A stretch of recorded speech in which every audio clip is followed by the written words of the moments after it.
So then after the war ended, and now we're talking about the treaty that was signed in 1866. So tell us about that. Okay, because the Yeah, if you guys haven't heard of the Treaty of 1866, I highly urge you to Google it. For those of us that have always heard an oral tradition passed down in our family that we got Indian in our blood, we got Indian in the family.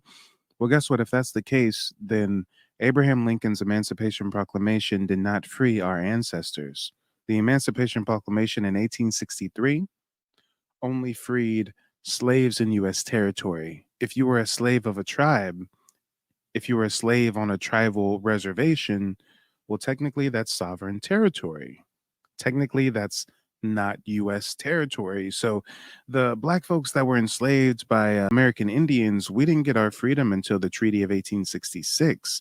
And because we weren't treated as regular slaves, because we were mixing with the Indians and some of us marrying and having kids, and, and not all of us were descendants of African slaves. Some of us were descendants of Aboriginal Indians that were reclassified throughout the years. So there was a mix of us mixing in with these tribes, and the Treaty of 1866 stipulated that we would get our freedom and get tribal citizenship and get tribal benefits.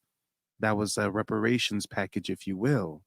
And through the genealogy consultations that I host for you guys, I teach you how to honor your ancestors, enroll in the tribe, get granted citizenship so you can actually get some reparations today, tomorrow, instead of waiting and hoping like the rest of Black America is. Many know about slavery, but few discuss paper genocide. We did not all come from Africa, and most of us have Aboriginal roots that were stripped away due to reclassification and miseducation. As a native Black American and a member of the Muskogee Creek Nation, I understand the importance of tracing your lineage. If you want to learn how to trace your genealogy and apply for tribal citizenship, go to nativebblackancestry.com to schedule a consultation.